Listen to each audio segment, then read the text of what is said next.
Hello dear student, मेरे प्यारे विद्यार्थियों। आज हम कक्षा 12वीं के विषय फिजिक्स का यह 5वां लेक्चर लेकर आ गए हैं। अभी तक हमारे चैनल पर 4 लेक्चर यूनिट 1 चैप्टर 1 फिजिक्स के हम लोगों ने अपलोड कर रखे हैं, जो सीजी बोर्ड के विद्यार्थियों तथा सीबीएसई हिंदी माध्यम के विद्यार्थियों के लिए अत्यंत महत्वपूर्ण है। तो जिन्होंने अभी तक वो लेक्चर नहीं देखा है, हमारे चैनल में जाएं और वो लेक्चर आप सबसे पहले देखें। ठीक है, आज के हम इस अपने 5वें लेक्चर में हम यहाँ कुछ आंखिक प्रश्न करने वाले हैं, जो चौथे लेक्चर में हमारा कुछ रह गया था, छूट गया था, वो हम 5वें लेक्चर में उसको कवर करेंगे। देन आफ्टर हम यहाँ विद्युतशीलता और सापेक्ष विद्युतशीलता का अध्ययन करने वाले हैं। तो अंत तक हमारे इस वीडियो लेक्चर में बने रहें। ओके, तो स्टार्ट करते हैं आज के इस सेशन को। देखो, हम लोगों ने अध्यारोपण के सिद्धांत से संबंधित प्रिंसिपल ऑफ सुपरपोजिशन के संबंध में हम लोगों ने कुछ बातें सीखी इससे पहले लेक्चर में, और साथ ही साथ आंकिक प्रश्न किया था। मैंने आपको बताया कि आंकिक प्रश्न को हम टाइप वाइज रखे हैं, तो एक टाइप मैंने करा दिया है। पहला टाइप क्या था? बहुभुज प्रकार के प्रश्नों को। बहुभुज प्रकार के प्रश्नों को कैसे हल किया जाए, पॉलीगन टाइप के क्वेश्चन को कैसे हल किया जाए, वो हमने इससे पहले वाले वीडियो लेक्चर में सीखा। ठीक है, 2-3 प्रश्नों को मैंने हल करके बहुत अच्छे से और कॉन्सेप्ट सहित आपको बातें बताई। अगर आप उतना कर लेते हो तो कुछ भी चीज़ आपका नहीं छूटने वाला है। क्लियर है? बहुत सिंपल तरीके से मैंने बताया। अभी तक जिन्होंने उस लेक्चर को नहीं देखा है वो जाकर उस लेक्चर को देखें। हमारे चैनल में वह लेक्चर आपको उपलब्ध मिलेगा।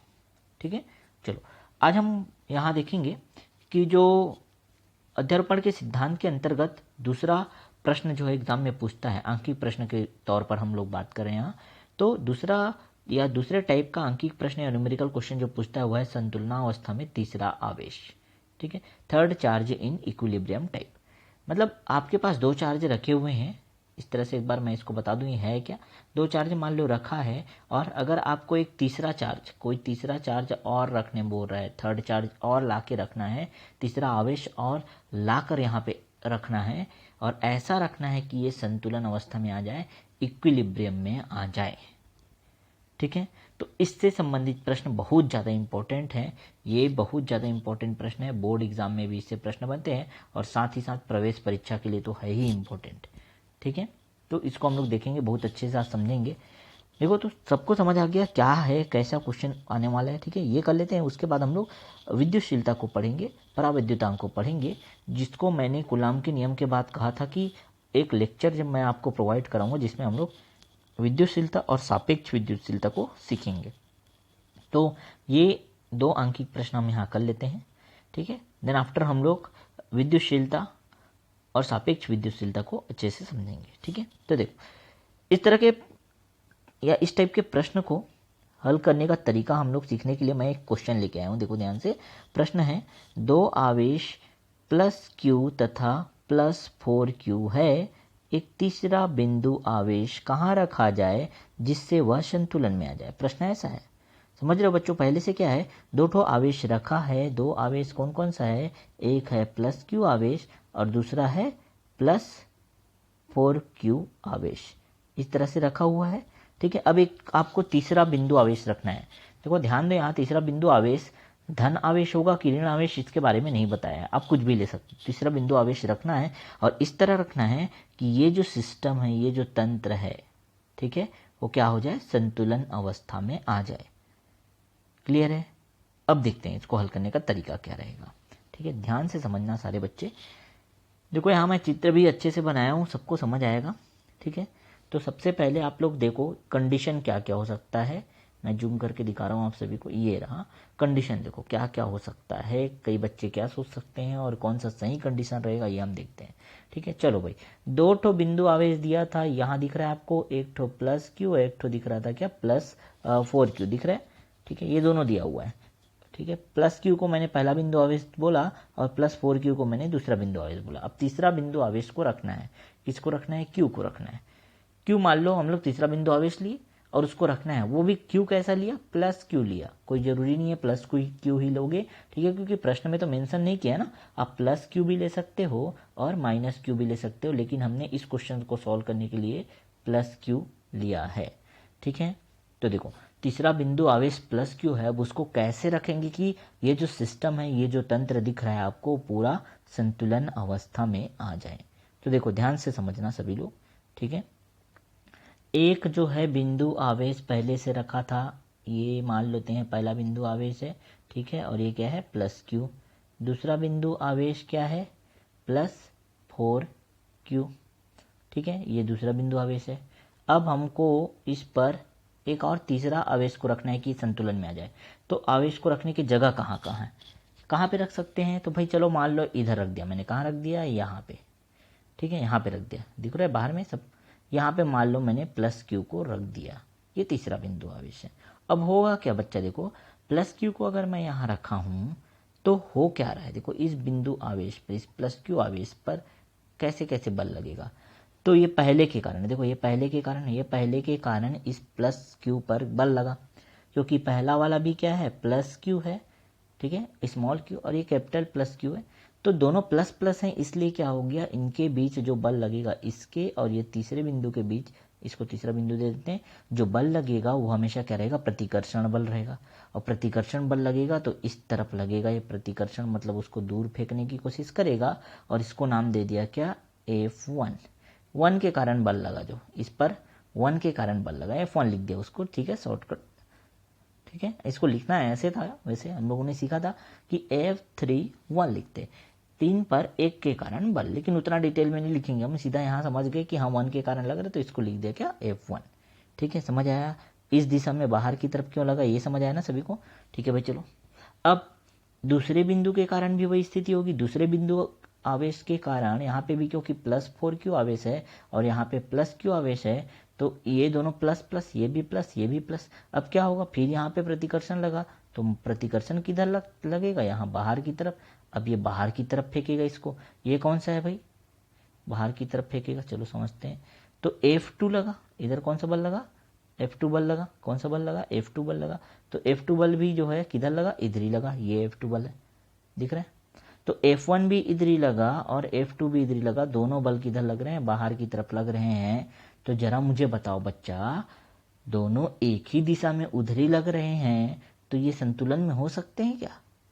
अरे नहीं भाई, ये तो दोनों एक ही तरफ लग रहे हैं, देखो ये दोनों एक ही तरफ लग रहे हैं, ठीक है। संतुलन में लाना है किसी चीज को, तो क्या करते, एक बल इधर लग रहा है और एक बल इधर लग रहा है, और दोनों बराबर होंगे तभी संतुलन में। मान लो F1 इधर लग रहा है, F2 इधर लग रहा है, तब बोलेंगे, और दोनों बराबर होंगे तब बोलेंगे संतुलन में है। रस्सा कस्सी वाला खेल जानते हो ना, ठीक है। रस्सी को बांध दिए, उधर 5 लोग खड़ा कर दिए, ये रस्सी है मान लो, 5 लोग इधर 5 लोग उधर, तो क्या होगा, उसको हम लोगों ने खींचा। देखो ये रस्सा कस्सी के खेल से मैं समझा रहा हूँ, इधर 5 लोग खड़े हैं मान लो, इधर 3 लोग, इधर 3 लोग, चलो 5 लोग नहीं लेते। अब क्या किए, तीनों बल लगा रहे हैं, इन लोग इधर खींच रहे हैं, इन लोग इधर खींच रहे हैं। अब संतुलन में ये बिंदु इधर उधर क्यों, कब नहीं खींचेगा, जब दोनों बल बराबर रहेंगे, मतलब इनके द्वारा लगाया गया बल और इनके द्वारा लगाया गया बल बराबर रहेंगे, तभी तो संतुलन में रहेंगे ना। तो F1 और F2 क्या रहेंगे, हमेशा संतुलन की अवस्था में बराबर रहेंगे।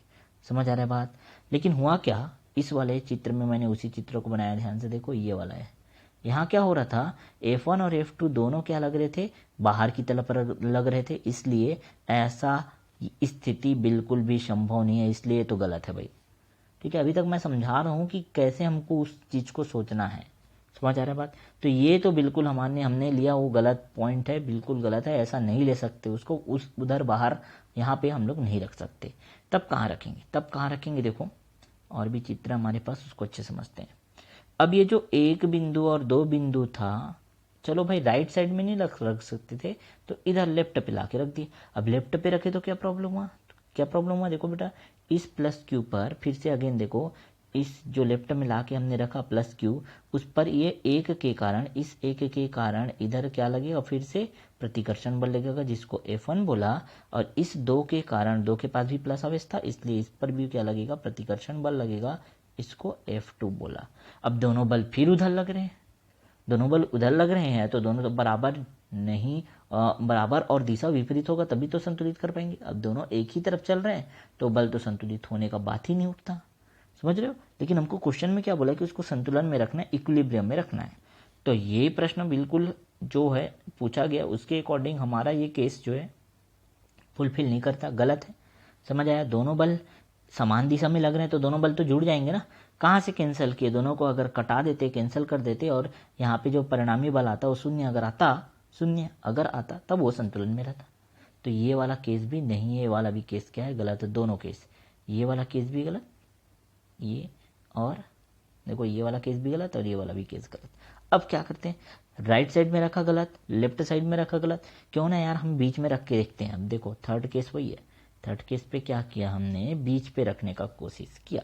फिर से देखो दो बिंदु थे हमारे पास, ये एक और ये क्या है दो बिंदु हमारे पास था। पहले पे प्लस क्यू आवेश और दूसरे पे प्लस 4Q आवेश था। हमने एक प्लस Q आवेश को बीच में रख दिया। इस बार कहाँ रखा, बीच में। हमने लेफ्ट में रखा, राइट में रखा, नहीं समझ आया, इस बार क्या कर दिया मैंने, बीच में रखा। अब बीच में रखा तो देखो इस 1 के कारण, देखो ध्यान से, इस 1 के कारण इस प्लस Q पर बल लगा, प्रतिकर्षण बल बाहर की तरफ, इसको हमने नाम दे दिया F1, दिख रहा है। वैसे इस 2 के कारण इस प्लस Q पर बल लगा बाहर की तरफ, इसको नाम दे दिया क्या, F2। समझ आया सभी को। अब देखो F1 इस दिशा में, F2 इस दिशा में, तो क्या अब संभावना है कि दोनों एक दूसरे को कर दें खल्लास, दोनों एक दूसरे को क्या कर सकते हैं, खल्लास कर सकते हैं, कैंसिल कर सकते हैं, क्योंकि दोनों की दिशा क्या है, विपरीत है ना। और दोनों की दिशा विपरीत है तो दोनों एक दूसरे को कैंसिल कर सकते हैं, खत्म कर सकते हैं, कटा सकते हैं। इसलिए अब ये जो सिस्टम है पूरी तरह से संतुलन अवस्था में आ सकता है। मैंने कहा क्या, आ सकता है। लेकिन प्रॉब्लम क्या है, प्रॉब्लम ये है कि इस बिंदु को रखना कहाँ है, चलो ठीक है बीच में रखना, लेकिन कितने दूरी बीच में रखना है, इधर रखना है, इधर रखना है, इधर रखना है, इधर रखना है, कहाँ रखना है ये। तो देखो जब भी ऐसा कंडीशन आएगा ना तो हमेशा ध्यान रखना, यहाँ पे देखो पहले बिंदु के पास क्या था, प्लस Q आवेश था, दूसरे बिंदु के पास प्लस 4Q आवेश था। किसके पास ज़्यादा आवेश, इसके पास ज़्यादा आवेश, ठीक है, इसके पास ज़्यादा आवेश है। अगर मैं इस बिंदु को इसके पास रख दूंगा, इसके और पास ले आया इधर मान लो, तो इसके पास तो पहले से ज़्यादा है, ये और उसके पास चले गया तो और ज़्यादा हो गया। तो ये इसका मुकाबला कर पाएगा क्या, ये प्लस Q इसका मुकाबला कर पाएगा क्या, नहीं कर पाएगा ना, बिल्कुल भी नहीं कर पाएगा। समझ रहे हो बात को। ये देखो ये पहले से एक तो ऑलरेडी ये बहुत अमीर है, ये थोड़ा गरीब है बेचारा, इसको और आपने पैसा दे दिया, इसको और पास में ला दिया, तो इसका तो बल ज़्यादा हो गया, ये जो है क्या हुआ, बल ज़्यादा हो गया, ठीक है। क्योंकि आपने पढ़ा बल जो है वो किस पर निर्भर करता है, तो दूरी के वर्ग के व्युत्क्रमानुपाती होता है। मतलब दूरी जितना ज़्यादा होगा बल का मान कम होगा। तो अगर आपने दूरी कम कर दिया, दूरी कम करोगे तो बल ज़्यादा होगा ना भाई। ये दूरी को देखो, अगर आप इधर खिसका के ला दिए तो इसके द्वारा जो बल लगेगा F2 वो क्या होगा, बहुत ज़्यादा हो जाएगा। वो F2 जो है, F2 बहुत ज़्यादा हो जाएगा F1 के मुकाबले, और ये F1 उस F2 का क्या करेगा, मुकाबला बिल्कुल नहीं कर पाएगा, दोनों एक दूसरे को कैंसिल नहीं कर पाएंगे। इसलिए अब तो समझ आ गया था कि बीच में रखाएगा, लेकिन बीच में किधर रखाएगा, तो ज़्यादा, जितना ज़्यादा हो सके इसके छोटे वाले के करीब में रखाएगा, क्योंकि छोटे वाले के करीब जब आएगा, ठीक है, तो ऑलरेडी बेचारा छोटा है, ठीक है। जो अगर आप इसको बराबर करना चाहते हो तो इसकी दूरी को कम कर दो। ये दूरी अगर कम होगा तो हमको पता है, क्योंकि दूरी के वर्ग के व्युत्क्रमानुपाती होता है ना, दूरी कम मतलब बल ज़्यादा बढ़ेगा। और दूरी देखो कम हो गया, इधर से खिसक के मान लो यहाँ तक, यहाँ पहले रखा था मैं, अब यहाँ से खिसका के अगर हम लोग इसको इधर ले आए तो दूरी कम हुआ, दूरी कम हुआ तो बल बढ़ जाएगा, और बल बढ़ जाएगा तब ये F1 जो है इस F2 का मुकाबला कर पाएगा और दोनों बराबर हो पाएंगे। अब पूरी बातें समझ आई। इतने देर तक कहानी में मैंने बहुत डिटेल से आपको अच्छे समझाया। अब आते हैं क्वेश्चन पे, ठीक है। बहुत अच्छे समझ आया क्या क्या करना था, कैसे करना था, ठीक। अब जो हम लोग हल करते हैं इस टाइप के प्रश्न को कैसे हल करते हैं, तो हमको बोला था कि भाई 2 आवेश पहले से दे दिया था, एक तीसरा आवेश आपको वहाँ पर रखना था जिससे वो संतुलन में है। तो क्या किया हमने, मान लिया कि तीसरा आवेश क्या है, प्लस Q है, तीसरा आवेश प्लस Q है, कहाँ रखना है ये बात तो पूरा अच्छे समझ आ गया। तो इस चित्र को अच्छे से समझते हैं, अब कहाँ रखना है, बाहर रखना है कि बीच में रखना है, ये तो समझ गया ना अच्छे से।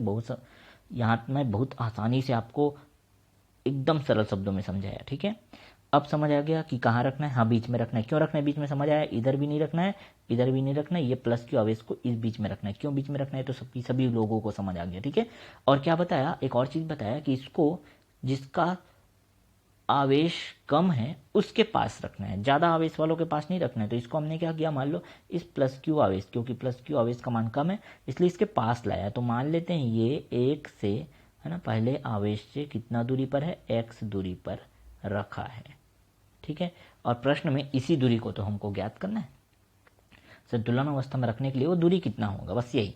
अब मान लेते हैं ये पूरा कितना है, एल है, ये पूरा इन दोनों के बीच जो दूरी है वो कितना है, पहले और दूसरे बिंदु के बीच दूरी जो है एल है, ठीक है। और यहाँ से यहाँ तक अगर हम लोगों ने बोला कि 1 से ये जो प्लस क्यू रखा है उसको हम लोगों ने x मान लिया, तो बचा कितना, तो यहाँ से देखो ये प्लस क्यू से ये जो दूरी बच गई 2 तक उसको हम बोलेंगे l माइनस एक्स। ये तो समझ आ गया क्योंकि ये x था, तो l में से x इधर हो गया तो इतना कितना बचा, तो l में से x को घटा दो, l माइनस एक्स बचा।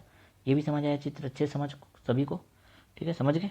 चलो अब प्रश्न क्या कहता है, प्रश्न ये कहता है कि भाई ये संतुलन अवस्था में, कैसे अवस्था में है, संतुलन अवस्था में, और संतुलन अवस्था में है इसका मतलब इस तीसरे बिंदु पर जो बल लगेगा वो नेट फोर्स या कुल बल, इस तीसरे बिंदु पर जो बल लगेगा या कुल बल लगेगा या नेट फोर्स लगेगा उसका मान क्या हो जाएगा, शून्य हो जाएगा। इसलिए बोल रहे हैं संतुलन अवस्था में एफ नेट बराबर होगा किसके, जीरो के। और एफ नेट जीरो तभी होगा जब F1 और F2 क्या होंगे, बराबर होंगे। समझ रहे बात को, F1 और F2 बराबर होंगे, ये पॉइंट भी समझ आ गया। चलो भाई ठीक है। अब F1 और F2 का मान कैसे रखेंगे, तो सूत्र हम सभी को पता है, F बराबर क्या होता है, K Q1 Q2 upon R square, ठीक है। उसी के हिसाब से काम करते हैं। देखो तो F1 का मान रखा हमने K Q1 Q2 R square, ठीक है, जो सर्कल किया देखो, तो K का मान तो K ही है, Q1 मतलब ये Q और Q2 मतलब ये Q, कैपिटल Q, इसलिए क्या हो जाएगा K Q अपॉन R मतलब दूरी, दूरी कितना है x ना, तो x का वर्ग। ये किसका मान है, F1 का मान है, ठीक है भाई, F1 समझ आ गया। अब F2 के बारे में समझते हैं। सेम ही कंडीशन, अगर हमको F2 पता करना है तो हम देखेंगे किसके बीच लग रहा है, F2 की बात कर रहे हैं तो देखो इसके बीच, ये दूसरे बिंदु और ये बड़ा Q जो दिख रहा है, ठीक है, तो इनकी बात कर रहे हैं तो ये हो जाएगा, इसका सूत्र क्या हो जाएगा, K Q1 Q2, Q1 का मान क्या है 4Q, ठीक है, और एक बड़ा Q Q1 Q2 अपॉन दूरी का वर्ग, दूरी कितना है L माइनस एक्स ना, तो L माइनस एक्स पूरे का वर्ग कर दिए। इस तरह से समझ आ गया, तो ये बल भी हमको समझ आ गया। तो के F1 और F2 दोनों बल हमको समझ आ गए, कैसे ये दोनों मान आया, ठीक है। अब सावधानी पूर्वक हमको हल करना है, ठीक। चलो भाई, तो ये देखो अब क्या होगा, क्योंकि ये K और ये K बराबर हैं, काट दो, बराबर है और दूसरी तरफ है, ये स्मॉल q और ये स्मॉल q भी कटा दो, ये कैपिटल Q और ये कैपिटल Q भी कटा दो, ठीक है। अब हमारे पास बचा क्या, इधर सिर्फ बचा 1/x स्क्वायर और उधर क्या बचा बेटा, देखो 4/L माइनस एक्स पूरे का वर्ग, ठीक है। अब इसको देखो, कई लोग क्या करते हैं, तिर्यक गुणा करते हैं और हल करने का जी जान कोशिश करते हैं, नहीं हो पाता है। तो मेरे पास आसान तरीका इसका क्या करो, तिर्यक गुणा तो करो आप। तिर्यक गुणा कर दिया हम लोगों ने, देखो कैसे तिर्यक गुणा किया, तिर्यक गुणा हम लोगों ने इसका इस तरह से किया कि इसका गुणा एक के साथ और इसका गुणा इसके साथ किया, ठीक है। तो हो क्या गया, तब हमको मिला L माइनस एक्स पूरे का वर्ग, इसका गुणा इसके साथ और इसका गुणा इसके साथ किया, तो ये हो गया 4x का वर्ग। ये तो है ना, ठीक है। अब क्या करो, कई लोग इसको द्विघात समीकरण बना देते हैं, द्विघात समीकरण बना के आप कॉम्प्लिकेटेड कर देते हो प्रॉब्लम को। द्विघात समीकरण बनाने का जरूरत नहीं है, हमारे पास क्या था, सिंपल, देखो L माइनस एक्स पूरे का वर्ग था ना, ये वर्ग जब इधर जाएगा तो ये वर्गमूल लग गया, देखो ये वर्गमूल हो गया, तो L माइनस एक्स बराबर क्या हो जाएगा, √4x स्क्वायर, ठीक है। अब देखो तो L माइनस एक्स बराबर क्या हो जाएगा, √4x स्क्वायर में से क्या निकलेगा, तो ये हो जाएगा प्लस माइनस, ये तो बात हमको पता है कि प्लस माइनस निकलता है, वर्गमूल से बाहर निकला तो प्लस माइनस तो आएगा ही ना, जिन्हें ये सभी को पता है। और 4 का क्या निकला, 2 निकला, और x का वर्ग था तो उसका क्या निकला, x निकला। तो इस प्रकार ये समीकरण आप सभी से बन गया होगा। अब इसको बहुत आसानी से आप हल कर सकते हो, एक बार प्लस ले लो, एक बार माइनस ले लो, ठीक है। चलो हल करके भी मैं यहाँ दिखा देता हूँ, ठीक। ये समीकरण आ गया सबको समझ में। अब एक बार अगर हम प्लस लेते हैं तो L माइनस एक्स बराबर प्लस 2x हो गया, इस x को इधर पक्षांतर कर दो तो ये हो जाएगा 3x, और 3x बराबर हो जाएगा L के, और 3x बराबर L के मतलब x का मान हो जाएगा L/3, ठीक है, समझ आया। अब माइनस लेंगे तो क्या होगा, देखो माइनस लेंगे तो आप सभी को दिख रहा होगा, L माइनस एक्स बराबर -2x, ये माइनस एक्स इधर जाएगा तो प्लस एक्स हो जाएगा, और L बराबर हो जाएगा माइनस एक्स के। इस प्रकार आप बोल सकते हो कि x बराबर किसके होगा, -L के, ठीक है। यहाँ तक पूरा क्लियर हुआ। अब ये देखो x बराबर -L पॉसिबल नहीं है, -L पॉसिबल नहीं हो सकता, ठीक है भाई, वो पूरी दूरी तो L थी ना, अब L से -L कैसे हो सकता है, पॉसिबल है क्या, ये पूरी दूरी देखो, ये पूरा दूरी दोनों के बीच का कुल दूरी आपने क्या लिया था, एल लिया था, तो माइनस एल कैसे संभव है। इसलिए ये जो दूसरा आंसर आया ना हमारा, ये पॉसिबल नहीं है। तो कौन सा आंसर सही है, x बराबर l/3 बिल्कुल करेक्ट आंसर है। ठीक है, समझ आया। चलो, अब सर इतना सारा काम करते रहेंगे क्या प्रतियोगी परीक्षा के लिए, अगर क्वेश्चन आ गया तो प्रतियोगी परीक्षा में तो हमको ऑप्शन देख के सीधा हल करना होता है, इतना सारा करते रहेंगे क्या, नहीं। उसके लिए हमारे पास शॉर्टकट है बेटा। देखो शॉर्टकट मैं पहले ही बता देता ना, तो आप इसको समझते ही नहीं। ठीक है, और इसको समझना जरूरी है, इसको समझना बहुत जरूरी है। इसको समझ गए ना तो शॉर्टकट आप आसानी से अप्लाई कर सकते हो। लेकिन अगर शॉर्टकट के चक्कर में रहोगे ना तो क्या होता है, कभी कभी आप फॉर्मूला भूल गए, और कितना फॉर्मूला याद रखोगे, शॉर्टकट के लिए फॉर्मूला याद रखना है।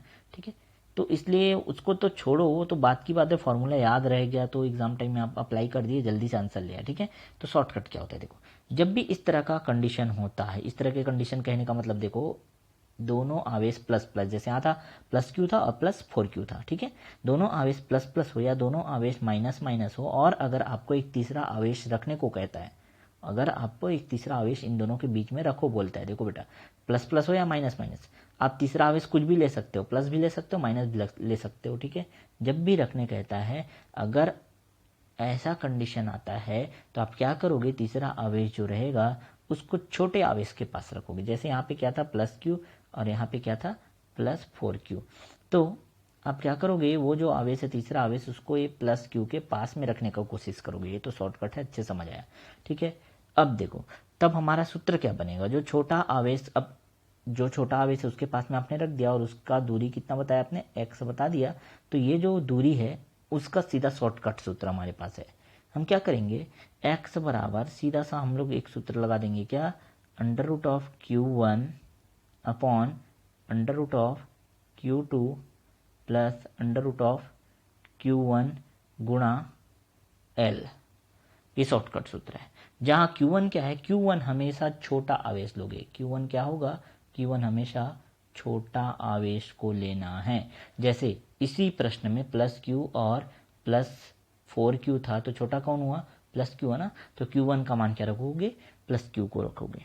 ठीक है, अब यहाँ प्लस और माइनस, फिर से बात आ रहा हूँ, प्लस और माइनस से कंफ्यूज नहीं होना है। अगर प्लस Q और माइनस 4Q दे दिया तो भी प्लस 4 जो है, प्लस Q जो है उसको आप छोटा लोगे, क्योंकि उसके पास एक ही Q है।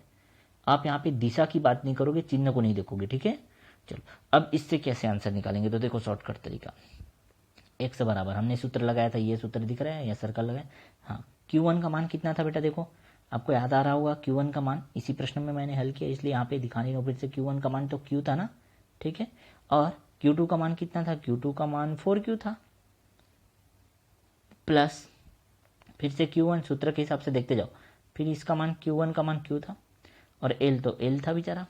ठीक है, समझ आया यहाँ तक। अब इसको हल करते हैं, देखो ऊपर से क्या हुआ, ऊपर से √Q बाहर निकला और नीचे से भी √Q बाहर निकल गया, अंदर क्या बचा, देखो ऊपर से तो Q निकल गया, मतलब एक बचा ऊपर में, और नीचे में क्या बचा, तो ये देखो √Q निकला, वर्गमूल Q बाहर निकला, और इधर से वर्गमूल Q बाहर निकल गया, तो यहाँ पे बस वर्गमूल 2 बचा, क्या बचा, वर्गमूल 2 बचा।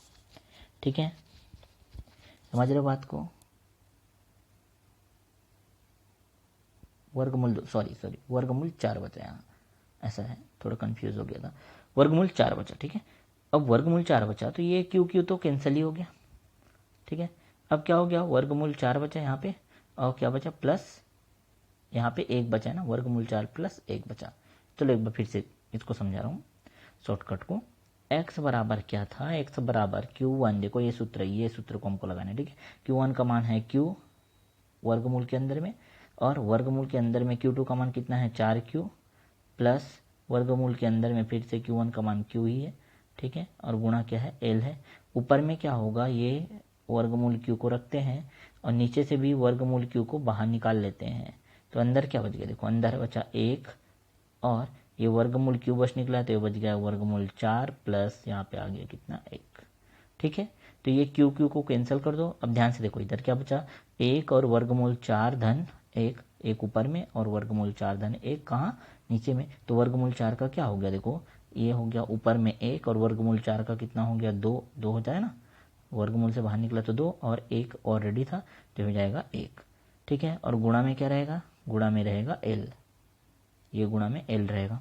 ठीक है, तो इस तरह x बराबर क्या निकला, x बराबर 1/4 धन 1 था। फिर से समझा रहा हूँ, तो ये हो जाएगा 1/4 का क्या हो गया, 2 हो गया। ठीक है, और 1 का 1 हो गया, और गुणा किया था एल था, तो आपका आंसर देखो वही चाया, 1/3 हो गया ना। 1/3 गुणा एल मतलब L/3। यही आंसर तो हमारा पहले भी आया था। आप हल कर सकते हो बहुत आसानी से। ठीक है, कॉपी पेन पकड़ना, आसानी से हल हो जाएगा। घबराने वाली बात नहीं है, इतना कठिन लगने वाली बात भी नहीं होनी चाहिए आपके लिए। ठीक है, तो इसको मैं पहले क्वेश्चन को बहुत सिंपल और आसान तरीके से समझाया, बहुत धीरे समझाया, ताकि आप दूसरा क्वेश्चन बनाने के लिए अपने आप से तैयार हो। देखो दूसरा क्वेश्चन आपके सामने लेकर आ गया हूँ, इसमें लिखा कुछ भी नहीं है मैंने बस आपको चित्र बना दिया। देखो इस चित्र को यहाँ से यहाँ तक क्वेश्चन है, बस ये यहाँ से ये क्वेश्चन है, बस इतना ही क्वेश्चन है। ठीक है, अब यहाँ पे कंडीशन मैं तो हल करने के लिए बना दी है। क्वेश्चन यही है कि एक तरफ क्या है, प्लस क्यू आवेश है, और एक तरफ क्या है, माइनस 9 क्यू आवेश है। ठीक है, तो दो बिंदु दिया है, इनके बीच में आपको तीसरा बिंदु को रखना है, तीसरा बिंदु आवेश को रखना है। तीसरा बिंदु आवेश को कहाँ पे रखोगे, ठीक है, बीच में रखाएगा कि बाहर रखाएगा, और बाहर रखाएगा तो लेफ्ट में रखाएगा कि राइट में रखाएगा, ये आपको समझना है। ठीक है, समझ रहे हो बात को, तो कोशिश करना है, एक बार वीडियो को रोक करके कोशिश करना। अब मैं आपको इसको समझाऊं, थोड़ा फास्ट समझाऊंगा इसको। ठीक है, क्योंकि बाकी सब काम आपको वही सेम टू सेम करना है। तो अब इस कंडीशन को हम लोग देखते हैं, अच्छे समझते हैं।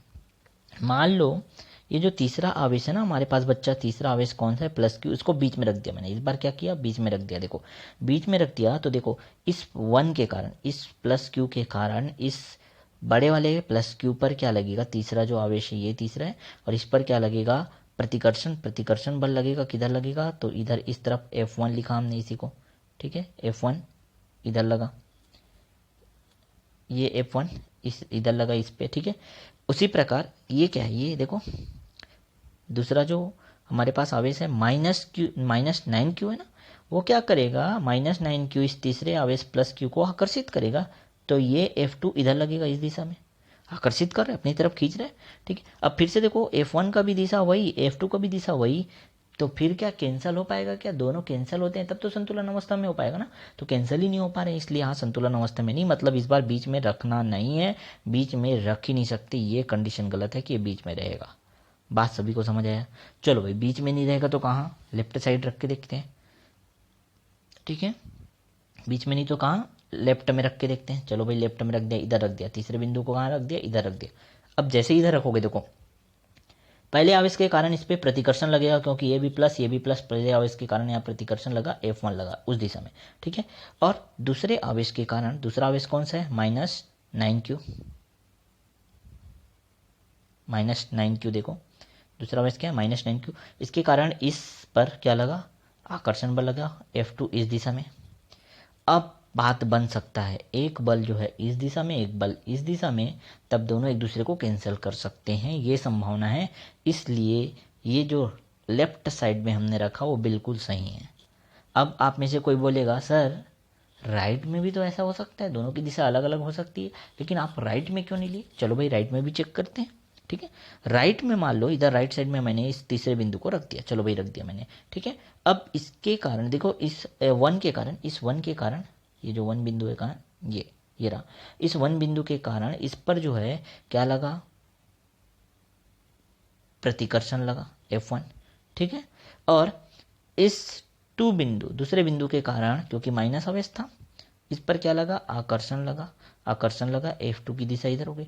दोनों चलो विपरीत है, आप बोलोगे सर हाँ ठीक है बिल्कुल सही सर, ये तो बन सकता है, संभावना हो सकती है, लेकिन मैंने कहा लेकिन यहाँ प्रॉब्लम क्या हो रहा है, देखो बेटा ये 9Q है, क्या है, मैंने बार बार बोला आपको, आप चिन्ह को मत देखो, ये 9Q है और ये बेचारा क्या है, Q है। ठीक है, वो ये क्या था, 9Q और ये क्या है, Q। अब मैंने आपको पहले भी बताया था कि अरे भाई 9Q तो बहुत ज़्यादा है ना, 9Q के पास में आपने इसको रखा, इस तीसरे बिंदु को कहाँ रखा, 9Q के पास में रखा ना, तो ये ऑलरेडी इतना बड़ा है, अब ये Q इसके पास में रखोगे तो ये इस पर लगने वाला बल और ज़्यादा हो जाएगा, और ये F2 का मान बहुत ज़्यादा हो जाएगा, क्योंकि पास आ गया इसके। ठीक है, आकर्षण बल बहुत ज़्यादा हो जाएगा, जैसे चुंबक को रखते हैं ना, पास पास रखते हो, थोड़ा दूर करते हो तो आकर्षण बल कम होता है, प्रतिकर्षण बल कम होता है, वैसी वैसी कंडीशन है।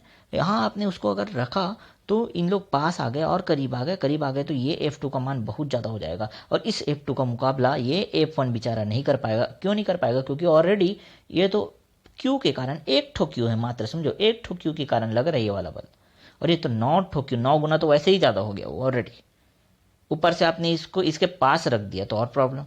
इसलिए क्या करेंगे, ये क्योंकि ऑलरेडी इतना बड़ा है 9 Q और ये छोटा है Q, इसलिए दोनों के बल को बराबर करने के लिए वो तीसरा बिंदु जो हमने प्लस Q रखा ना, उसको उठा के छोटे के पास में रखेंगे। वो यही ट्रिक तो मैंने पहले सवाल में भी बताया, छोटे के पास ही रखना है आपको, तो छोटे के पास रखेंगे। तो बीच में तो रख नहीं सकते भैया, बीच में क्यों नहीं रख सकते हो तो हमने समझ लिया। तो छोटे के पास में रखेंगे तो किधर रखा हमने?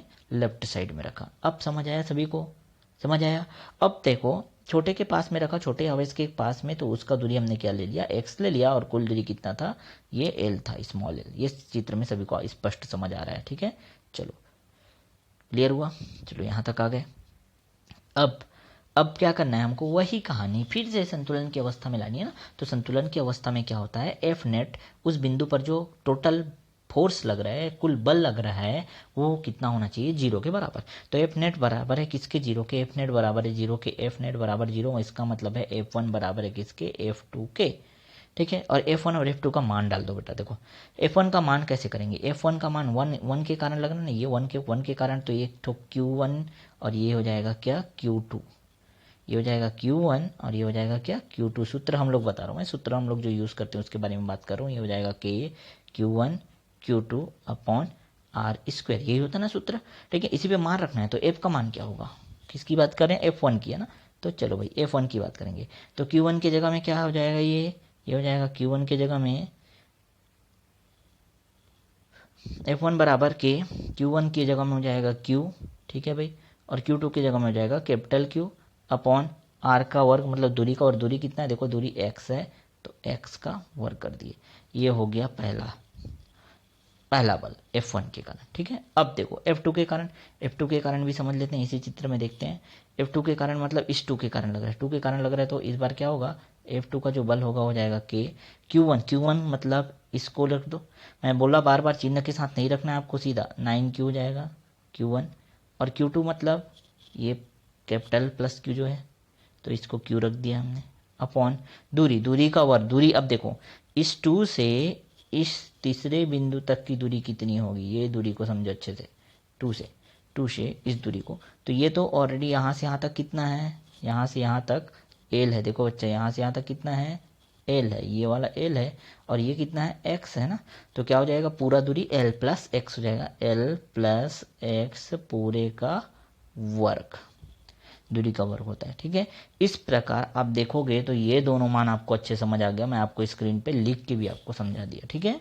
अब क्या होगा? देखो फिर से वही काम बेटा। देखो क्या क्या कट हो जाएंगे यहाँ, बहुत सिंपल से देखो, के कटा, स्मॉल क्यू कटा, कैपिटल क्यू कटा। अब इधर बचा क्या? इधर देखो लेफ्ट पे 1/x का वर्ग, और इधर क्या बचा? 9 बचा है ना ऊपर में, तो 9/L धन x पूरे का वर्ग बचा, ठीक है? काम फिर वही करना है, तिर्यक गुणा, इसका गुणा इसके साथ, इसका गुणा इसके साथ, आपके पास समीकरण बन के आए ये। और मैंने इसको समझाया कैसे हल करना है।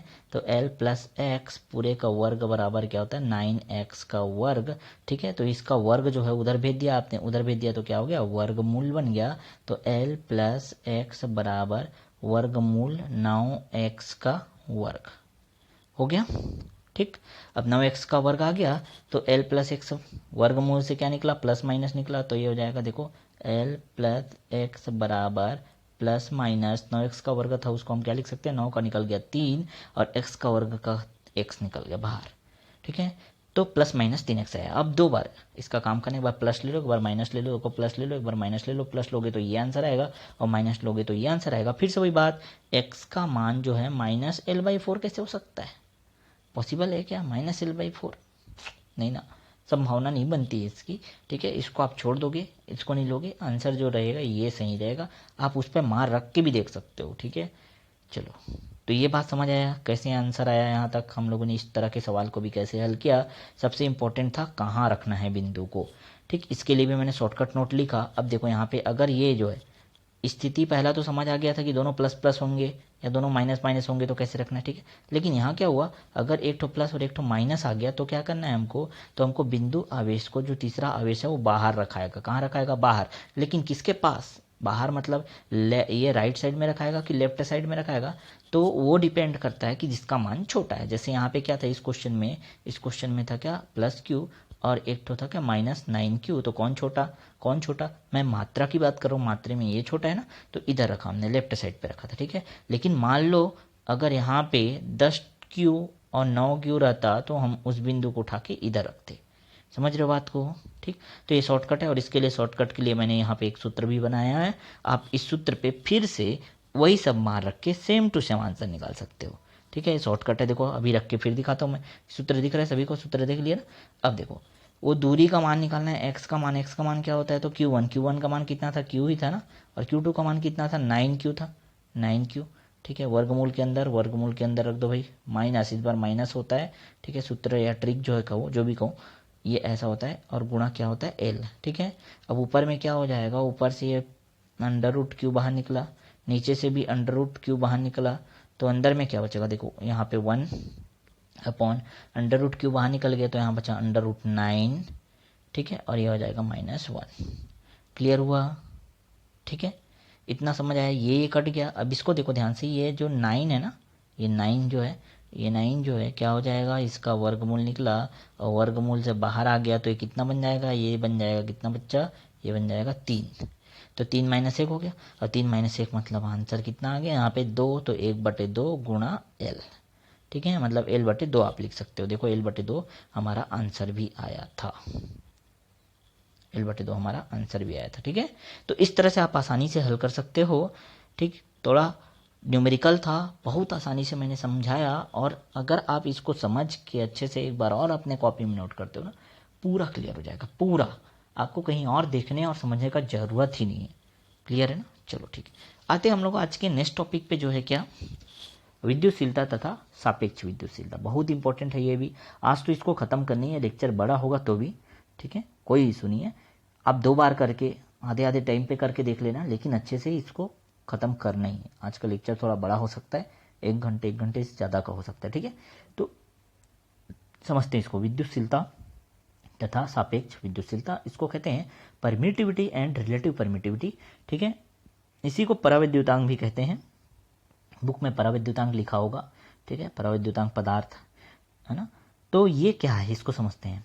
विद्युतशीलता और सापेक्ष विद्युतशीलता क्या है, ठीक है। चलो, तो अब देखो पुरानी बातों पे चलते हैं। कूलाम के नियम से हम जानते हैं कि अगर हमारे पास 2 आवेश रहता है, 2 बिंदु आवेश रहता है इस तरह, और उनके बीच की दूरी क्या रहती है, r, इस तरह से रहती है। ये सब हम पहले से पढ़ चुके हैं, इसलिए थोड़ा फास्ट कह रहे हैं इसको, ठीक है। तो देखो इनके बीच जो लगने वाला स्थिर विद्युत बल है ना, उसका मान होता है F = K Q1 Q2 upon r²। ये होता है क्या बच्चा, ठीक है। अब यहाँ K क्या है, K एक नियतांक है, K एक नियतांक है जो माध्यम पर निर्भर करता है। इतना बात तो हम पहले से समझ चुके हैं। और K माध्यम पर निर्भर करता है, और अगर हम K की बात करते हैं तो K का जो फॉर्मूला होता है, K = 1/4 पाई एप्सिलॉन। अरे भैया ये क्या है, ये जो दिख रहा है ना 4 पाई एप्सिलॉन का, मैंने इसको क्या कहते हैं, बेटा, इसको कहते हैं एप्सिलॉन। अब इसको आप चाहे एप्सिलॉन कहो या एप्सिलॉन कहो, ठीक है, दोनों सही है, करेक्ट प्रोनाउंसिएशन दोनों सही है, ठीक है। तो एप्सिलॉन कहो या एप्सिलॉन कहो, ठीक है, समझ आए। ये ई जैसा दिखता है उसको क्या कहते हैं, एप्सिलॉन कहते हैं। और ये है क्या, तो ये एक्चुअल में क्या है, माध्यम का, कोई भी माध्यम रखा हुआ है, मान लो 2 बिंदु आवेश के बीच में, तो उस माध्यम का एक गुण है, जिसको हम लोग क्या कहते हैं, माध्यम की विद्युतशीलता कहते हैं। माध्यम की विद्युतशीलता या पराविद्युतांक कहते हैं, ठीक है। माध्यम की विद्युतशीलता कहेंगे या पराविद्युतांक उसी को कहेंगे, ठीक है, एप्सिलॉन को। एप्सिलॉन आप समझ आए अच्छे से, ठीक, क्लियर हुआ, ठीक। तो K का मान हमको पता चल गया, K का मान कितना होता है, ये होता है। और हमारा सूत्र हमको पता है बेटा, कूलाम के नियम से क्या लिखा था हमने, F = K × Q1 Q2 upon r², ठीक है। तो K का मान डाल दो, K का मान तो हमको पता चल गया ना, 1/4 पाई एप्सिलॉन होता है, इसलिए K का हमारे पास ये सूत्र आ गया, ठीक है, क्लियर हुआ, ठीक है, समझ आया। और यहाँ एप्सिलॉन जो लिखे हैं वो माध्यम की विद्युतशीलता। अब ये क्या है, ये इसको अच्छे समझो, ठीक है, ये कहीं नहीं मिलने वाला आपको, अच्छे से समझो इसको। बहुत आप खोजोगे, ठीक है, पर जो चीज़ आसानी से आपको मिल रहा है उसको तो ग्रहण कर लो, ठीक है। उतना टाइम वेस्ट करोगे इधर उधर वो सही नहीं है। ठीक है, तो देखो यहाँ माध्यम की विद्युतशीलता मैं बात कर रहा हूँ ये एप्सिलॉन की, एप्सिलॉन बोलो या एप्सिलॉन बोलो, दोनों सही है। ठीक है, एप्सिलॉन बोलो या एप्सिलॉन बोलो। ठीक है, स्पेलिंग लिख दिया था मैंने, देख लियो सभी लोग। ठीक, तो ये माध्यम की विद्युतशीलता है, पराविद्युतांक जिसको कहते हैं। ये एक्चुअल में है क्या, एक्चुअल में है क्या, इसको अच्छे समझाता हूँ एकदम सरल शब्दों में। देखो मान लो हमारे पास दो ठो बिंदु आवेश हैं Q1 और Q2, दो ठो बिंदु आवेश हैं बच्चा, क्या है, Q1 और Q2। तो इनके बीच में कुछ भी माध्यम हो सकता है, समझना, कुछ भी माध्यम हो सकता है। ये दोनों बिंदु आवेश पानी के अंदर हो तो पानी भरा रहेगा, हो सकता है कांच को बीच में डाल दिया, हो सकता है अभ्रक को डाल दिया, हो सकता है प्लास्टिक को डाल दिया, हो सकता है कुछ भी ना हो। मैंने कहा क्या, हो सकता है कुछ भी ना हो, इनके बीच जो है कुछ भी ना हो भी सकता है, ऐसा भी संभव है ना। ठीक है, तो ये आखिर काम क्या करता है, ये क्या है, इसका नाम अगर आप देखोगे तो परमिटिविटी है। क्या है बच्चा, परमिटिविटी। अब देखो कई लोग इसको सोचते हैं कि भाई ये तो विद्युतशीलता मतलब ये परमिटिविटी है, ये क्या करता है कि जो Q1 और Q2 के बीच में जो बल लगता है उसको परमिट करता है, परमिट करता है, जाने देता है। परमिट मतलब जानते हो ना, परमिशन देना। ठीक है, वैसे ही तो इसको परमिट करता है। कई लोगों को यही लगता है, कई बच्चों को यही डाउट होता है कि ये सर ये जो परमिटिविटी आप कह रहे हो ये क्या है, परमिट करता है इनके बीच जो बल लग रहे, चाहे आकर्षण हो चाहे प्रतिकर्षण बल, आकर्षण लगे या प्रतिकर्षण बल लगे, इनको परमिट करेगा। परमिट करेगा मतलब बढ़ा देगा, समझ रहे हो। ठीक है, शब्द से तो ऐसा लगता है लेकिन ऐसा बिल्कुल नहीं होता बेटा, ऐसा बिल्कुल नहीं होता, याद रखना। ये क्या करता है, तो ये परमिटिविटी आप कह रहे हो लेकिन ये क्या करता है, बल को कोई भी प्रभाव नहीं करता, बल को बढ़ाता नहीं है भैया, ये बल को परमिट नहीं करता, लेकिन उल्टा काम करता है। कैसे देखते हैं, ये Q1 है और ये क्या है Q2, इनके बीच में कुछ भी पदार्थ मान लो भरा हुआ है, मान लेते हैं जल। ठीक है, तो ये जल की विद्युतशीलता कहने का मतलब क्या है, जल जो है मान लो यहाँ पे जल भरा हुआ है, वाटर भरा हुआ है, ये क्या कहता है, अपने यहाँ पदार्थ है, मॉलिक्यूल है बहुत सारे, है ना, उनको परमिशन देता, उनको ये परमिशन देता है कि जाओ भैया इन दोनों Q1 और Q2 के बीच जो बल लग रहा है ना उसको आप कम कर दो, उनसे लड़ाई करो। ठीक है, उनका मान घटा दो, उनसे आप कम करो, इसकी परमिशन देता है। ठीक है, समझ आ रहा है, वो बल को परमिशन नहीं देता, बल को बढ़ाने के लिए कोई भी उत्तरदायी नहीं है। ये क्या करता है, ये जो पदार्थ है ना वो अपने ही क्षेत्र में क्या करता है, अपने ही क्षेत्र या अपने ही लोगों को कहता है कि भाई ये जो दो आवेश आपको दिख रहे हैं ना Q1 और Q2, उनके बीच आप बल को कम कर दो, बल को घटा दो। ये होता है परमिटिविटी। समझ रहे बात को, यहाँ मैंने नोट डाउन करके रखा है, अच्छे समझ लेना। देख लो बेटा, यहाँ मैं बहुत अच्छे से कम शब्दों में लिखा हूँ।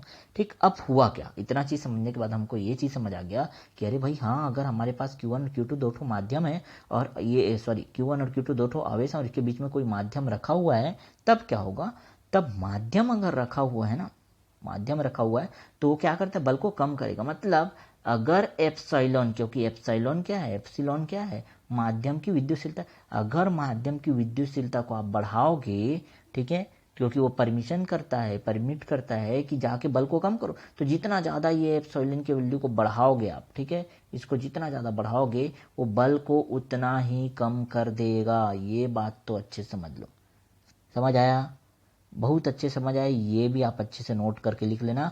एप्सिलॉन अगर बढ़ेगा तो बल जो है, फोर्स जो है वो घटेगा। क्यों घटेगा, समझ आया, क्योंकि मैंने अभी बताया ना एप्सिलॉन क्या काम करता है, अपने क्षेत्र के मतलब मॉलिक्यूल को कहता है, आदेश देता है कि जाओ जाके तुम क्या करो, वो जो बल लग रहा है उन दोनों के बीच उसको कम कर दो।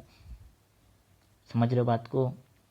ठीक, तो माध्यम का अगर विद्युतशीलता जितना ज़्यादा होगा, जितना ज़्यादा माध्यम का विद्युतशीलता होगा, बल उतना ही क्या होगा, कम होगा, कम होते जाएगा।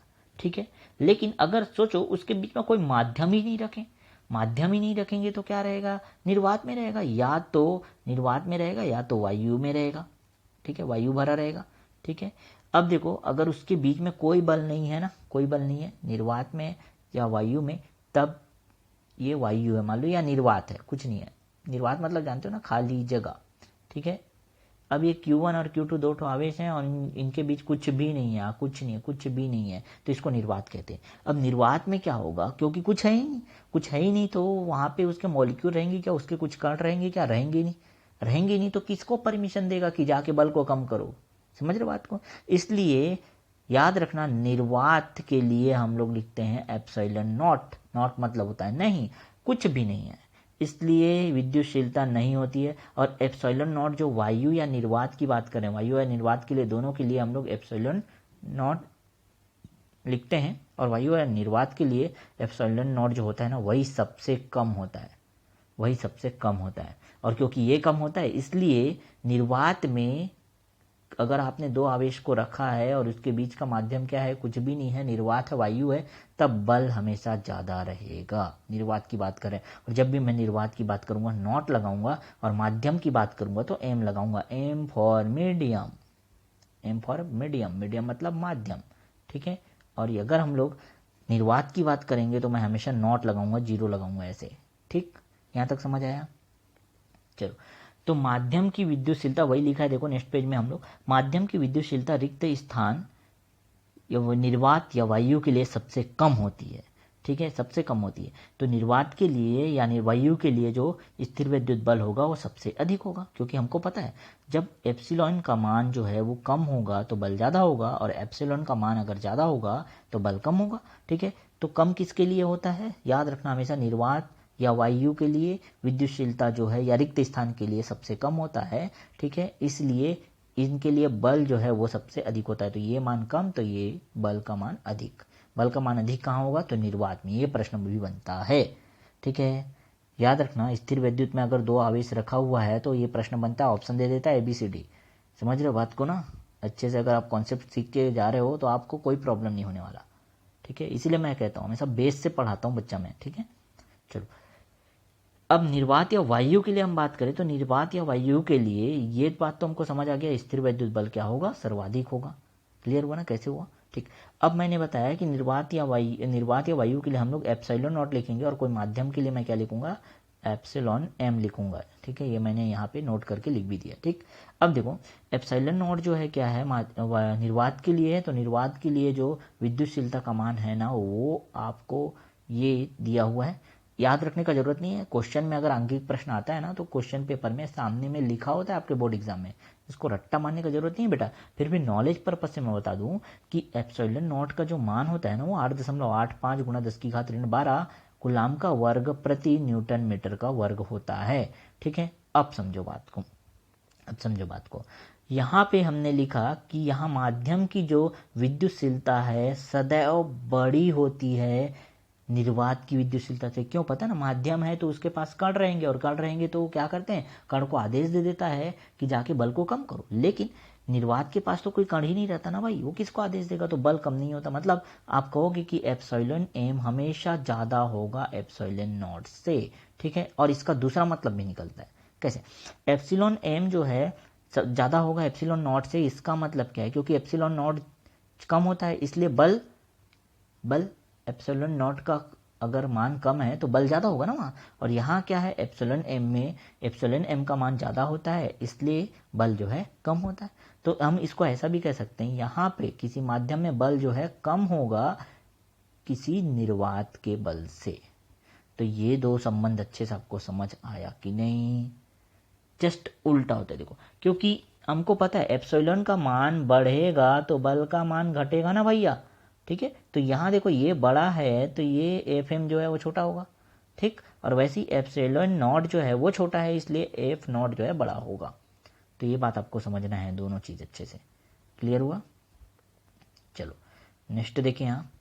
अब जल में या जल की विद्युतशीलता और कांच की विद्युतशीलता यहाँ पे मैं लिख दिया हूँ। देखो, जल की विद्युतशीलता होती है epsilon water is equal to 7.12 into 10⁻⁻10 coulomb square पर न्यूटन मीटर स्क्वायर, ठीक है।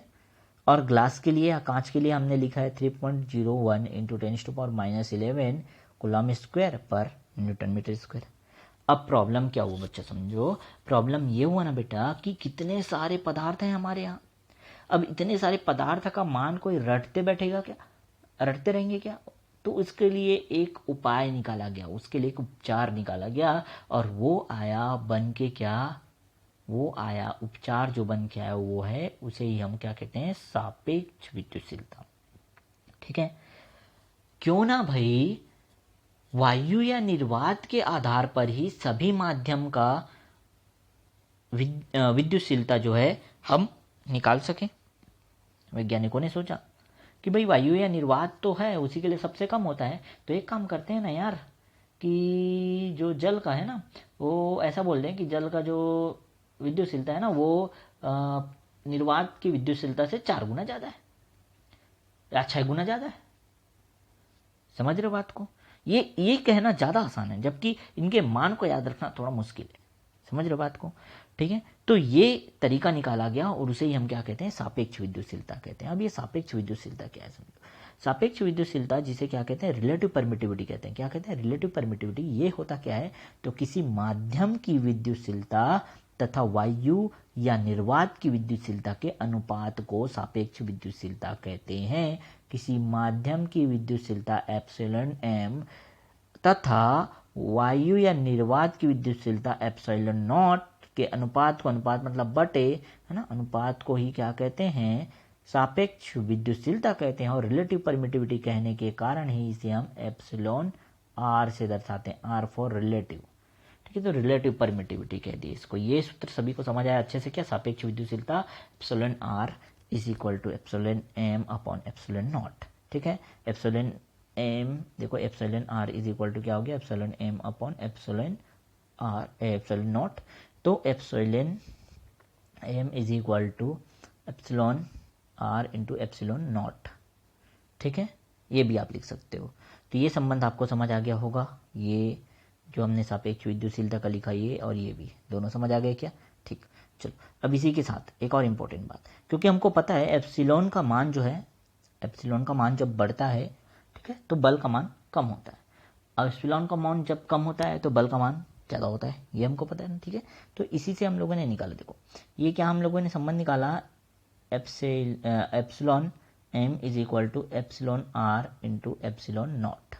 ठीक है, अब मैंने कहा कि बल इसके व्युत्क्रम होते हैं, जस्ट जो है, मतलब ये अगर बढ़ेगा तो वो घटेगा, है ना। तो इसको हम ऐसा लिख सकते हैं क्या, इसको मैं लिख दिया, बल के अगर आधार पर लिखें तो इसको हम लिख सकते हैं 1/Fm, क्योंकि बल और ये भाई इनमें जमता नहीं है, ये अगर बढ़ेगा तो बल कम होगा, मतलब हम इसको लिख सकते हैं क्या, इस तरह से, ये व्युत्क्रम होते हैं या इन्वर्स होते हैं। इसी प्रकार इसको ऐसे ही रहने देते हैं और इसको हम ऐसा लिख सकते हैं क्या, 1/F0 लिख सकते हैं। तो इस प्रकार एक सूत्र बन के जाएगा, देखो ये बटे में है, ये चले गया ऊपर, तो आपके पास एक सूत्र बन के आएगा क्या, epsilon R is equal to F0 upon F M. ठीक है, इसी को हमने इस टर्म में भी लिखा, देखो यहाँ पे दिख रहा है आप सभी को, ये डब्बे में बंद करके रखा है मैंने। ठीक है, तो एफ एम इधर चले गया और ये एप्सिलॉन आर जो है इधर नीचे आ गया। ठीक है, तो ये दोनों संबंध जो है ना आंकिक प्रश्न बनाने के लिए बहुत ही जरूरी होते हैं। ठीक है, प्रवेश परीक्षा में भी इससे प्रश्न बनते हैं इम्पोर्टेंट, और ये बहुत ही अच्छा रोल प्ले करते हैं। आपको अगर ये संबंध पता है ना तो बहुत आसानी से, बहुत जल्दी आप क्वेश्चन पे टिक लगा के आगे बढ़ जाओगे। ठीक है, तो देखो समझ आ रहा है सभी चीज़। आप कॉम्प्लिकेटेड मत लो बेटा, हर एक दिन हर एक क्लास को अच्छे से पढ़ो, नोट बनाते जाओ, आपको बहुत चीज़ें सिंपल लगेंगी, बहुत सिंपल लगते जाएगा। लेकिन अगर आप अचानक से इसको देखोगे ना तो आपको लगेगा भैया ये फिजिक्स तो हमारे बस का नहीं है, हम छोड़ देते हैं इसको, प्रणाम करके निकल जाते हैं बोलो। ठीक है, या एक काम करते हैं हम लोग, जैसे तैसे करके पास होने का सोच लेते हैं, हिसाब लगा लेंगे, लास्ट के 1 महीने पढ़ लेंगे, है ना। ऐसा नहीं है, समझ रहे बात को। तो स्टार्टिंग से पढ़ो, अच्छे से पढ़ो, हर एक चीज़ को कवर करते चलो। इसीलिए कहता हूँ एक नोटबुक बना लो, भले ही मैं तुम्हारे सामने नहीं हूँ, भले ही तुमको लगता नहीं है, ठीक है, कि टीचर पढ़ा रहे हैं, लेकिन उसको अनुभव करो और मान के चलो कि आपकी क्लासेस हो रही हैं। समझ रहे बात को? ठीक है, चलो अब देखो ये कैसे आया। तो इस संबंध को अगर आपको निकालना है ना तो आप ये भी ले सकते हो, F0 लिया, F0 मतलब निर्वात के लिए मैंने क्या लिया, ये सूत्र लिया। तो F का सूत्र क्या होता है, 1/4 एप्सिलॉन, एप्सिलॉन होता है ना एप्सिलॉन, लेकिन यहाँ पे क्योंकि नॉट है तो एप्सिलॉन नॉट लगा दिया, Q1 Q2 upon are square. ठीक है, और अगर हम FM की बात करें तो FM एप्सिलॉन M लिख दिए इसको, दो समीकरण मिल गए हमको। ठीक है, पहले से दूसरे को भाग कर दो, आप पहले से दूसरे को भाग कर दोगे तो क्या हो जाएगा, देखो F0 अपॉन FM हो जाएगा। ठीक है, और ये कट जाएगा, सबको घटा के देखना, आपके पास क्या मिलेगा, आपके पास सिर्फ मिलेगा epsilon M upon epsilon naught, और यही किसके बराबर होता है, यही तो बराबर होता है एप्सिलॉन आर के। तो इस प्रकार संबंध ये मिलता है, बहुत इंपॉर्टेंट रिलेशन है ये। ठीक है, अच्छे समझ आया। तो मैंने आपको विद्युतशीलता समझाया, सापेक्ष विद्युतशीलता समझाया अच्छे से। ठीक है, अब ये मतलब क्या है सापेक्ष विद्युतशीलता का? मैंने कहा ना कि यार एक काम कर सकते हैं हम लोग, सबका मानना याद रख के हम लोग ये कह सकते हैं कि निर्वात में जो विद्युतशीलता है उसका इतना गुना है किसी माध्यम का। जैसे जैसे मैंने बोल दिया क्या कि कोई ऑयल है, ऑयल में कोई माध्यम क्या रख दिया हमने, ऑयल रख दिया। ठीक है, ऑयल की जो विद्युतशीलता है वो निर्वात की विद्युतशीलता की 10 गुनी है, 5 गुनी है, 4 गुनी है। ऐसा कहना ज़्यादा आसान है ना कि उसका मान याद रखना। ठीक है, तो देखो, अब देखो, अगर मैं ये कहता हूँ आपको कि यदि जल की सापेक्ष विद्युतशीलता 81 है, मैंने क्या कह दिया, जल की सापेक्ष विद्युतशीलता 81, इसका क्या मतलब निकलता है ये समझाने की कोशिश करता हूँ। ठीक है, तो देखो, सापेक्ष विद्युतशीलता 81 है कहा ना मैंने, और इसका सूत्र मुझे पता है, एप्सिलॉन आर का सूत्र क्या होता है, epsilon M upon epsilon naught, ये बराबर होगा किसके, 81, क्योंकि ये प्रश्न में कहा ही। ठीक है, और एक इंपॉर्टेंट चीज, एम मतलब क्या है, जल, माध्यम। एम क्या है, माध्यम है ना, माध्यम मीडियम बोलता हूँ ना मैं। तो इसके लिए मैंने क्या ले लिया, जल ले लिया। जल दिया है प्रश्न में, तो क्या हो गया, एप्सिलॉन एम ना लिख के मैं लिख दिया एप्सिलॉन वाटर, वाटर लिख दिया। ठीक है, बराबर क्या हो जाएगा, ये इधर जाएगा तो इसके साथ गुणा में हो जाएगा, तो 81 गुणा एप्सिलॉन नॉट। अब देखो बच्चा, क्योंकि एप्सिलॉन नॉट का मान तो हमको पता है ना, हमको पता है, मैंने ऊपर बता दिया है। ठीक है, तो ये देखो, आप क्या समझोगे कि ये एप्सिलॉन वाटर या ये जो जल का जो माध्यम है उसका जो विद्युतशीलता है वो 81 गुणा क्या हो जाएगा, एप्सिलॉन नॉट के। इसका मतलब यही निकलता है। ठीक है, तो जब भी आपको बोलेगा कि जल की विद्युतशीलता, सापेक्ष विद्युतशीलता 81 है, इसका मतलब जल का जो विद्युतशीलता है वो वायु या निर्वात की विद्युतशीलता का 81 गुना है। सीधा सिंपल, समझ आया? अगर मैं आपको ये बोलूं कि मोम का विद्युतशीलता, उदाहरण दे रहा हूं ना बच्चा, मोम की विद्युतशीलता, मोम की सापेक्ष विद्युतशीलता, ऐसा कहें, मोम की सापेक्ष विद्युतशीलता 7 है, तो इसका क्या मतलब निकलेगा, इसका मतलब ये निकलेगा कि मोम का विद्युतशीलता वायु या निर्वात के विद्युतशीलता का 7 गुना है। समझ आया? ठीक, अब ये तो रहा विद्युतशीलता का बात, लेकिन बल की बात करें तो अगर यहाँ पे यही दिया है कि जल की सापेक्ष विद्युतशीलता 81 है, तो बल जस्ट उल्टा होता है, बल जस्ट उल्टा होता है। ठीक है, सापेक्ष विद्युतशीलता 81 है, इसका मतलब हम लोग सीधा समझे कि भाई जल की जो विद्युतशीलता है वो 81 गुना होगा वायु या निर्वात की विद्युतशीलता का। लेकिन जब बल की बात करते हैं ना, तो क्या होगा, तो जल में रखे हुए वो दो आवेश के बीच जो बल लग रहा है, तो डब्ल्यू वाटर लिख दिया मैंने, जल के लिए था इसलिए डब्ल्यू वाटर जो है वो क्या होगा, वो 1/81 गुना होगा किसके, एफ नॉट के, वायु या निर्वात में लगने वाले बल के। तो दोनों में संबंध समझ आया है क्या? इतने देर से मैं आपको समझा रहा हूँ तो बिल्कुल आसानी से ये चीज़ें समझ आ गई होंगी। ठीक है, चलो अब 2 प्रश्न कर लेते हैं, बहुत सिंपल और छोटा छोटा प्रश्न है।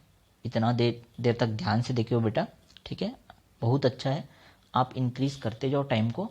मैं आपके लिए इतने टाइम तक मेहनत कर रहा हूँ। ठीक है, आप बस ये कोशिश करो कि हमारे चैनल को ज़्यादा लोगों तक पहुँचाओ। ज़्यादा लोगों तक पहुँचा दोगे ना, सब्सक्राइब ज़्यादा से ज़्यादा हो गए और देखने वालों की संख्या अगर बढ़ गई ना, तो हमारा चैनल जो है ग्रो करेगा, स्टेबल हो जाएगा और बहुत अच्छे से मैं आपको सारी चीज़ें प्रोवाइड करा पाऊँगा।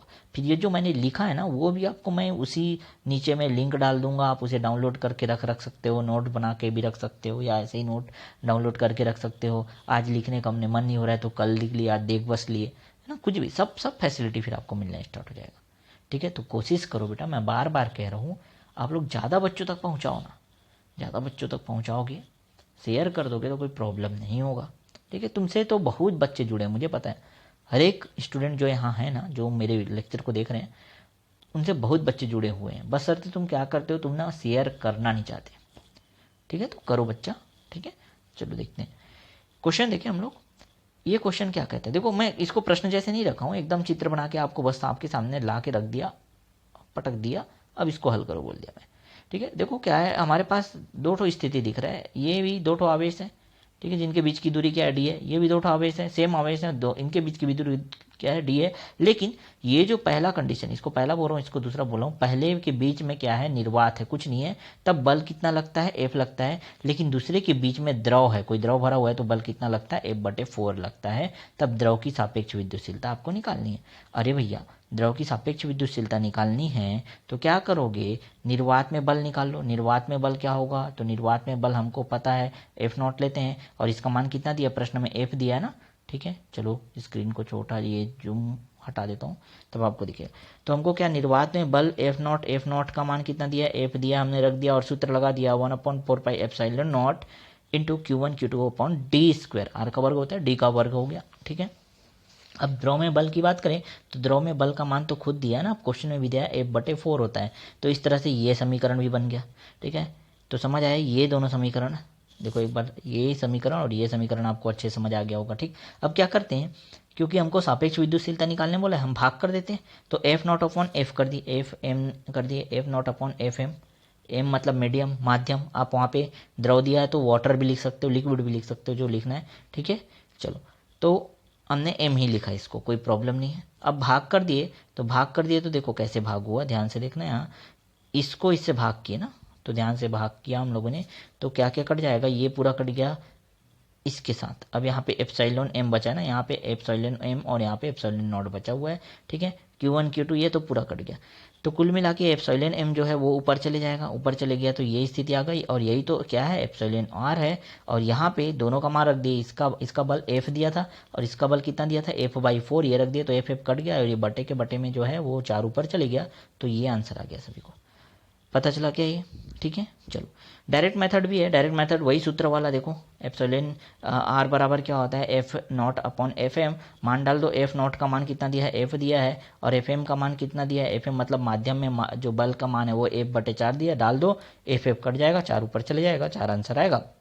लेकिन सर जब इतने आसानी से बन सकता था डायरेक्ट मेथड से, तो आपने उतना बड़ा मेथड क्यों बताया, ऐसा बोलने वाले भी कई बच्चे हैं। ठीक है, तो मैं बता दूं, ये जो डायरेक्ट मेथड है ना बेटा, वो इसी टाइप के क्वेश्चन में आप हल कर पाओगे, लगा पाओगे, जिसमें ये दूरी भी जो है समान दिया हो। लेकिन अगर ये दूरी बदल दिया ना, तो आप डायरेक्ट मेथड मत लगाना, नहीं तो आंसर ही गलत आ जाएगा। देखो एक क्वेश्चन भी मैंने फिर से रखा है यहाँ पे, दूरी, अब सब चीज़ वही है, सब चीज़ वही है। देखो फिर से वही कंडीशन, अगर आप ये क्वेश्चन समझ गए, दो स्थिति दिया हुआ है यहाँ पे, ये पहला स्थिति बोल रहा हूँ, ये दूसरा स्थिति, दो ठो बिंदु आवेश है Q1 और Q2, इनके बीच निर्वात है, और निर्वात में बल जो है कितना है, F है। समझ रहे हो बात को, दूरी कितना दिया है, इनके बीच की दूरी जो है D दिया है। ठीक, वैसे दूसरी स्थिति को देखें तो यहाँ पे दो ठो बिंदु क्या दिया है, Q1 और Q2 दिया है, लेकिन ये यहाँ पे जो दूरी है, बीच की दूरी जो है वो है D/2, और यहाँ पे क्या भर दिया गया है, द्रव भर दिया है, लिक्विड भर दिया गया है। इस बार बल का मान जो है क्या है, F/2 है। तो एप्सिलॉन आर का मान हमको निकालना है, एप्सिलॉन आर की मान। ठीक है, द्रव के लिए। तो ये क्या होगा देखते हैं। अब इसमें शॉर्टकट नहीं लगाना है, शॉर्टकट लगाओगे तो गलत आंसर आ जाएगा, लगा के देख लो बेटा आप लोग।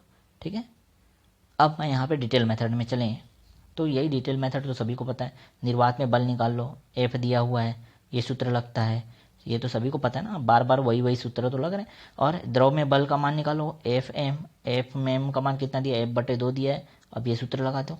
ठीक है, दोनों को भाग कर दो, दोनों को भाग कर दो, थोड़ा हल कर लिए इसको हल किए तो क्या आया, देखो ये D/2 था ना, नीचे में D/2 था, उसका वर्ग था, तो ये D का वर्ग हो गया, बटे 4 हो गया, 4 को ऊपर भेज दिए, तो ये समीकरण आपके पास बन गया है। शायद ये बनाने आता होगा, सिंपल सा गणित है, इसलिए मैं यहाँ क्योंकि लेक्चर बड़ा भी हो गया तो थोड़ा फास्ट कर रहा हूँ।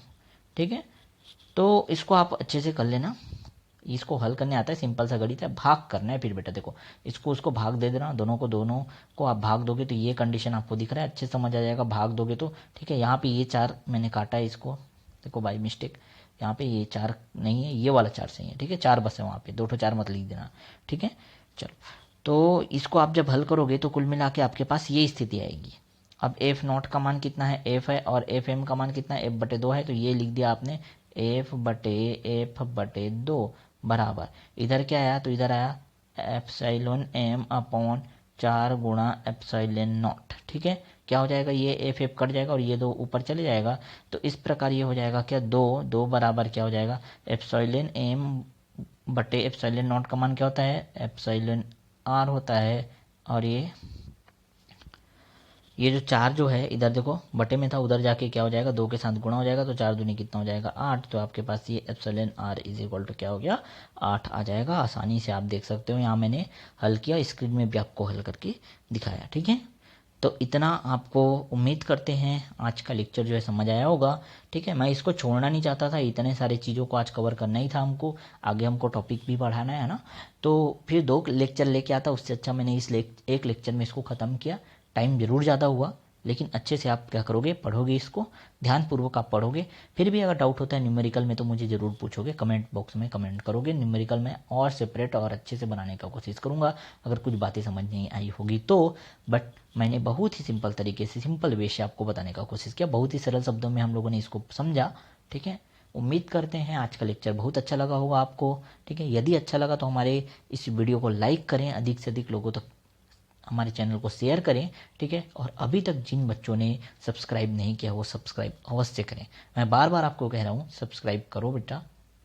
ठीक है, सपोर्ट करोगे तब ज़्यादा से ज़्यादा हमारा चैनल ग्रो होगा। और मैं बहुत अच्छी चीज़ें, ये है कि अभी तो शुरुआत है, ये तो अभी शुरुआत है ना, आपको अंदाज़ा नहीं है कि कितना बेनिफिशियल हो सकता है हमारे साथ जुड़ा रहना, बिल्कुल भी अंदाज़ा नहीं है आपको।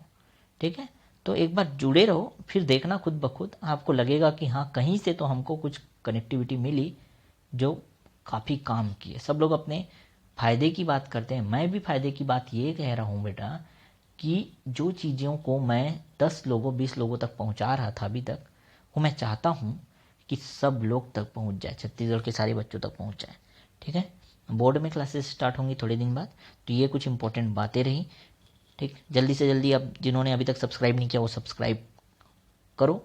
ठीक है, घंटा दबाओ और हमारे जो लेटेस्ट वीडियो डालते जाएंगे उसके नोटिफिकेशन पाओगे आप। ठीक है, अपने फ्रेंड, अपने मित्रों, अदर ज़िले में रहने वाले बच्चों, सभी सभी सभी सभी तक आप क्या करो, हमारे चैनल को शेयर कर दो, शेयर कर डालो, पूरा का पूरा शेयर कर डालो। ठीक है, अधिक से अधिक बच्चे जुड़ने ही चाहिए, मैं बस ये टारगेट रखता हूँ। ठीक है, ये आपका काम है, अगर आप इसको अपना समझते हो ना बेटा तो सब्सक्राइब करवाओ ज़्यादा से ज़्यादा, और अधिक से अधिक लोगों तक हमारे चैनल को शेयर करते ही जाओ, करते ही जाओ। ठीक है, तो मिलते हैं नेक्स्ट वीडियो लेक्चर में। अच्छे से पढ़ाई करो। ठीक है, अपना ध्यान रखो, घर से बाहर मत निकलो, बेवजह के मत घूमो। ओके।